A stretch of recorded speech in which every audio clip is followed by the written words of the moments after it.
Search and rescue teams work every day of the year. Holidays don't stop emergencies. People still get lost, still get injured, still need help. Christmas Eve is actually one of the busier times because people underestimate winter conditions when they're focused on getting home to family.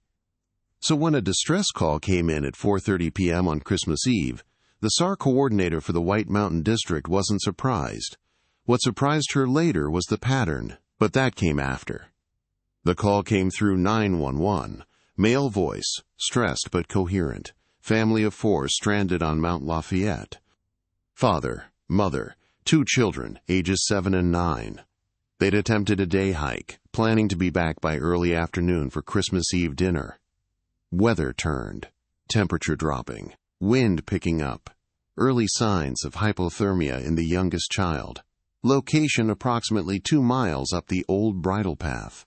They had emergency supplies, but not enough for overnight. Storm system moving in. Forecast predicted heavy snow starting around 6 p.m., continuing through the night. The SAR coordinator, Linda Morrison, assembled a team of 6. It was Christmas Eve. Half her usual volunteers were with family. She got who she could. 4 experienced field members, 1 paramedic, 1 K9 handler with a German shepherd named At.Atlas. They deployed at 5 p.m. with the goal of reaching the family, assessing conditions, and either bringing them down immediately or setting up emergency shelter if descent wasn't safe. Linda had been coordinating search and rescue operations for 17 years. She'd deployed on Christmas Eve 4 times before. Twice for lost hikers, once for an injury, once for a false alarm. This call seemed routine. Family in over their heads, weather deteriorating, scared but stable. Standard winter rescue. Get up there, assess, bring them down. Everyone home by midnight. The team made good time initially. The Old Bridle Path was well maintained and well marked. They carried packs with extra winter clothing, emergency blankets, food, medical supplies, portable shelter components. Atlas, the search dog, moved confidently ahead, though his handler Marcus Torres noted that the dog seemed more focused than usual, more alert. Atlas had worked dozens of searches, but something about his body language suggested he was tracking something specific rather than just accompanying the team. At approximately 6:15 p.m., snow began falling. Light at first, then heavier. Visibility decreased. Temperature continued dropping. Linda checked her GPS. They were close to the reported location, 2 miles up, slightly off the main trail. The family had given precise coordinates, which was helpful. Many distress calls came from people who didn't know exactly where they were. This family had GPS, had their exact position, had called for help early. Everything about the call suggested experienced hikers who'd simply been caught by changing conditions. Atlas alerted at 6:32 p.m. His head came up, ears forward, and he pulled Marcus toward a side trail that branched off from the main path. The team followed. 50 yards down the side trail they saw light, headlamps, movement, and then they saw the family. 4 people, 2 adults, 2 children, sitting in a small clearing beside the trail. They had a tent partially set up, emergency blankets spread out, packs organized neatly. When the SAR team's lights swept across them, all 4 turned simultaneously. Identical expressions, identical timing, like synchronized choreography. The father stood up. "Thank God you're here. We were so worried." Linda approached, doing a quick visual assessment. The family appeared cold, but not dangerously so. The children were sitting close to their mother, wrapped in emergency blankets. The father wore appropriate winter hiking gear. Everything looked reasonable. Prepared hikers caught by weather. Exactly what the distress call had described. "I'm Linda Morrison, SAR coordinator. We got your call. How's everyone doing?" "We're okay," the father said. "The little one got pretty cold. We were worried about hypothermia. That's why we called. We didn't want to risk it getting worse." Linda knelt down beside the younger child, a boy, maybe 7 years old. He was wrapped in an emergency blanket, sitting very still. "Hey there, how are you feeling? Are you cold?" The boy looked at her. His expression was calm, too calm. "I'm cold. My fingers hurt. I was scared, but now you're here, so it's okay." The phrasing was strange. Correct words, but delivered wrong, like someone reciting lines they'd learned. Linda checked the boy's hands. Cold, but not dangerously so. No signs of frostbite. She checked his eyes, his coloring. Everything appeared normal. But something felt off. Marcus had moved around the clearing with Atlas, checking the perimeter. The dog was agitated. Not alerting to danger exactly, but unsettled, whining softly. Looking back at Marcus with an expression Marcus had learned to read as uncertainty. Atlas didn't get uncertain often. "How long have you been here?" Linda asked the father. "We stopped about an hour ago. When the weather started turning, we tried to set up the tent, but the wind made it difficult. That's when we realized we should call for help." Linda looked at the tent. It was half assembled, but the poles were arranged wrong. Like someone who'd seen a tent, but didn't understand how tents worked, had tried to put one together. The fabric was spread out, but not connected properly. An experienced hiker would know immediately how to fix it. This family had appropriate gear, but seemed unsure how to use it. The paramedic, Jason Chen, was checking the older child, a girl 9 or 10. She sat very still while Jason checked her temperature, her pulse. "You doing okay?" Jason asked. "Yes, I'm okay. I was scared, but now I'm okay. Thank you for coming to help us." Again, the phrasing. Correct words. Wrong delivery. Jason glanced at Linda. She saw the question in his eyes. Something was off. Both of them felt it, but neither could articulate exactly what. "We're going to get you down the mountain," Linda said. "We'll help you pack up your gear, and we'll descend together. There's a storm coming, and we need to move before conditions get worse." "That's very kind," the mother said. She hadn't moved since the SAR team arrived. Just sat there with the children, blankets wrapped around them. "We really appreciate you coming out on Christmas Eve. You must have families waiting for you." "It's our job," Linda said. "We work holidays. People need help, we respond." "Every year?" the mother asked. "Do you come out every Christmas Eve?" The question was strange. Specific. Linda felt the first real spike of unease. "We respond to calls whenever they come in. Holidays don't matter." "That's good," the mother said. "It's good that you always come, very reliable." Linda looked at the mother more carefully. Her face was pleasant, smiling. But the smile didn't move, didn't change, just held in place like a mask. And her eyes didn't blink. Linda had been watching her for 30 seconds, and the woman hadn't blinked once. Marcus called out from the edge of the clearing. "Linda, can you come here for a second?" Linda walked over. Marcus pointed at the ground. "Look at the snow." The clearing had about 2 inches of fresh snow. The SAR team's boots had left clear tracks coming in, but around where the family was sitting, there were no tracks. No disturbance in the snow, no footprints, no signs of anyone walking to that spot, setting up gear, sitting down. The family was just there, surrounded by undisturbed snow, as if they'd materialized in place. "That's impossible," Linda said quietly. "They had to walk here. They had to set up their stuff." "There are no tracks," Marcus said. "Atlas noticed it first. He circled the whole area. There's no scent trail either. He can't track where they came from because they didn't come from anywhere. They're just here." Linda felt cold that had nothing to do with temperature. She looked back at the family. They were all watching her now, all 4 of them. Same expression. Same angle of their heads. The children weren't moving the way children move, weren't fidgeting or shifting or doing any of the thousands of small movements kids make. They were still, perfectly still, like dolls. "We need to leave," Linda said quietly. "Right now. Leave them here. We need to go."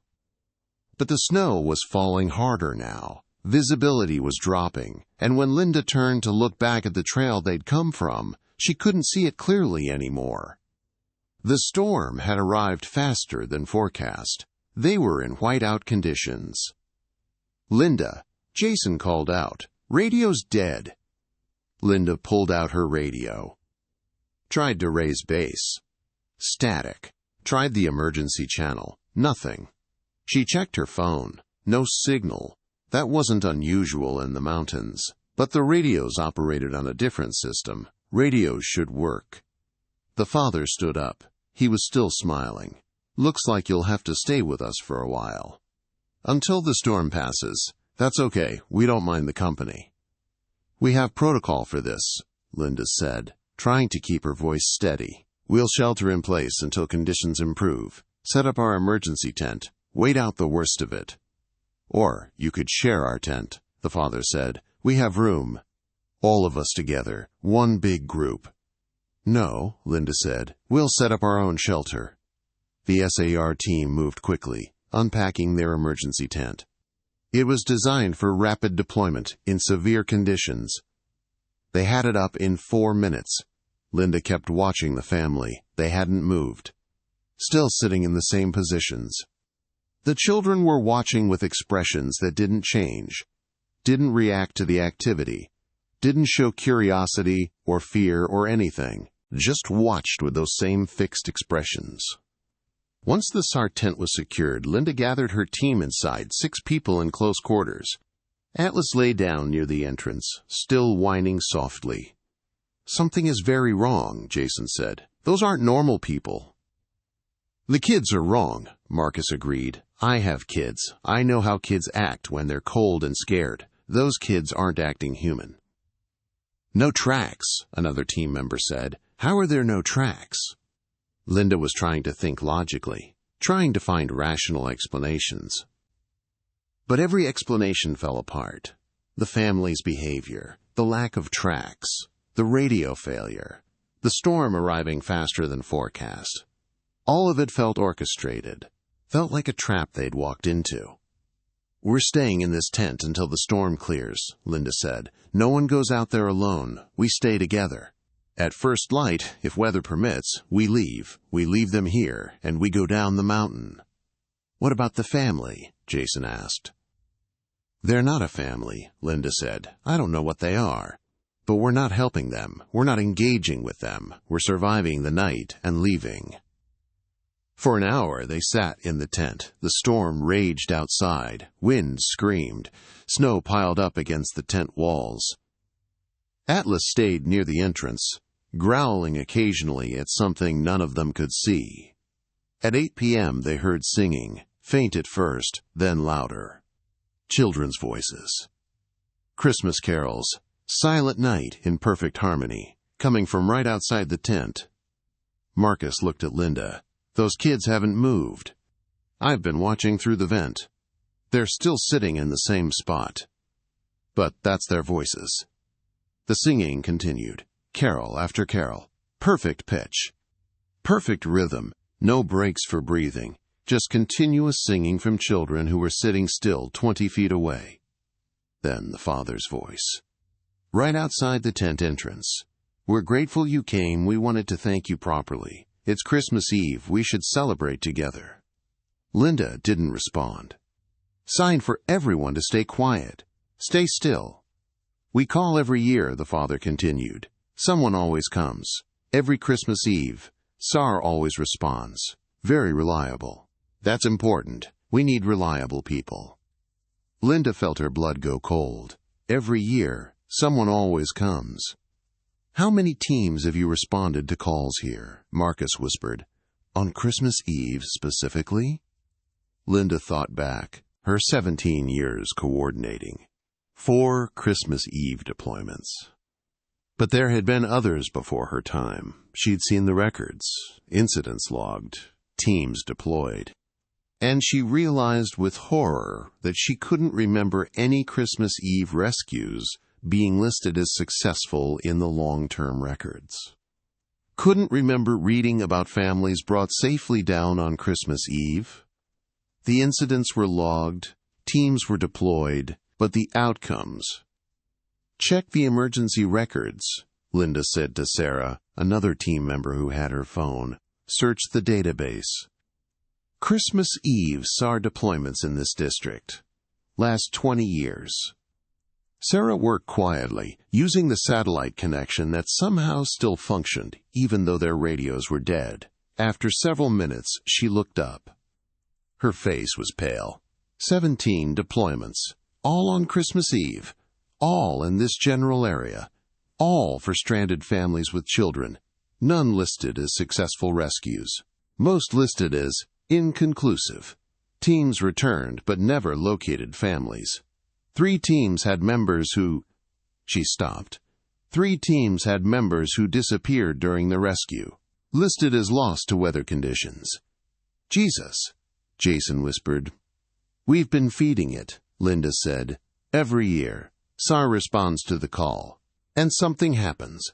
Either the team doesn't find anyone and comes back confused, or team members disappear, and we keep responding. Because it's our job, because we always respond. The father's voice again. You understand now, that's good. Understanding's important. We need help every year, need people to come. And you always do.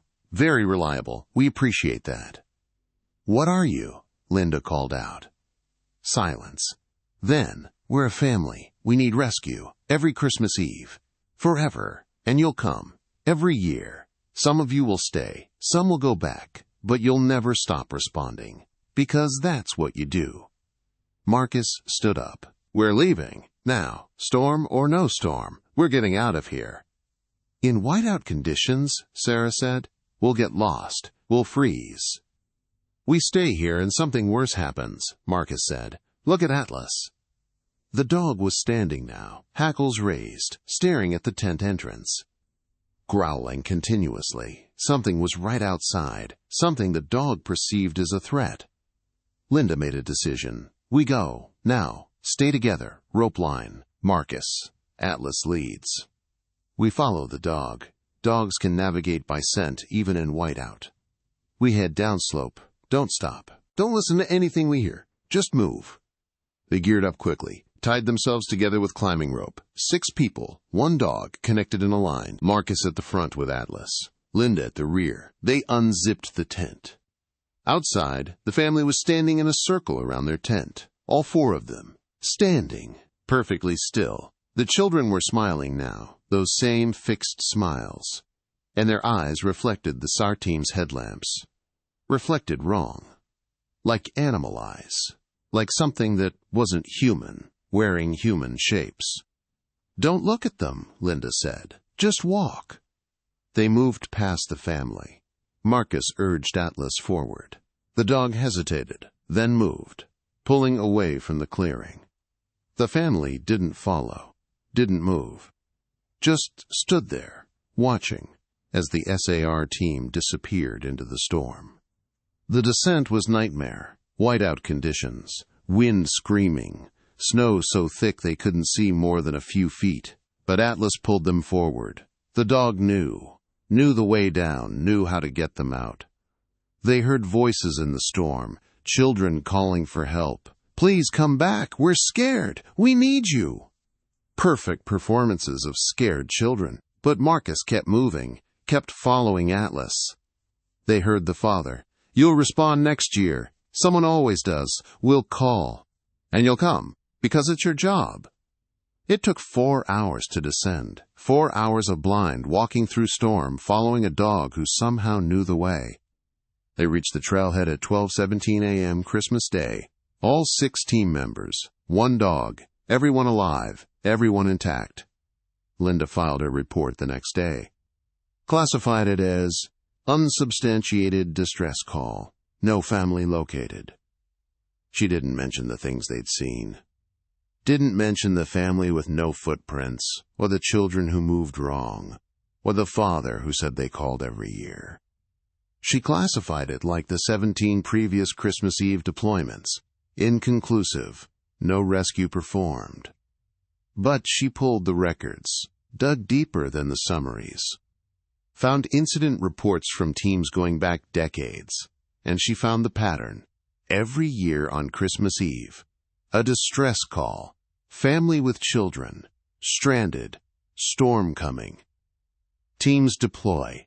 Sometimes teams find nothing. Sometimes they find a family. But the descriptions match. Children who don't act right. Parents who are too calm. Thank you for coming. Repeated in reports from different years, different teams. Like a script being read. And 3 times, 1987, 1998, 2011, team members didn't come back. Lost to weather conditions, the report said. But Linda noticed. Those were the years teams reported finding the family and attempting to help. Years when SAR members tried to bring the family down. Those were the years people didn't return. The teams that survived were teams like hers, teams who recognized something was wrong and left, teams who abandoned the rescue and saved themselves. But even those teams filed similar reports, unsubstantiated, no one found, never mentioning what they actually encountered, because what they encountered didn't make sense, couldn't be explained, couldn't be put in an official report without sounding insane. Linda called Marcus 2 weeks later. Asked if Atlas had recovered. Marcus said the dog was fine, physically, but wouldn't work searches anymore, had developed anxiety around winter conditions, around snow, would start whining whenever Marcus got out the SAR gear. The vet said trauma response. Something in the dog's experience had fundamentally changed how it perceived search work. Linda called the other team members. Jason had requested transfer to a different SAR district. Sarah had resigned entirely. The others were still active, but all of them had the same 1,000-yard stare when Linda mentioned Christmas Eve. All of them knew they'd encountered something impossible. Something that couldn't exist but did. And Linda knew it would call again. Next Christmas Eve, another distress call, another family with children, stranded, storm coming. And some SAR team would respond. Because that's what SAR does. Responds to emergencies, responds to people in need, even when those people aren't people. She thought about putting a warning in the system, flagging Christmas Eve calls from that area. But what would she say? Don't respond to families in distress because they might not be real. Don't rescue children because they might be something wearing child shapes. No coordinator would accept that. No team would stand down based on supernatural suspicions. So the calls would continue. Every year, Christmas Eve, family in distress, children in danger, storm coming. And SAR would respond.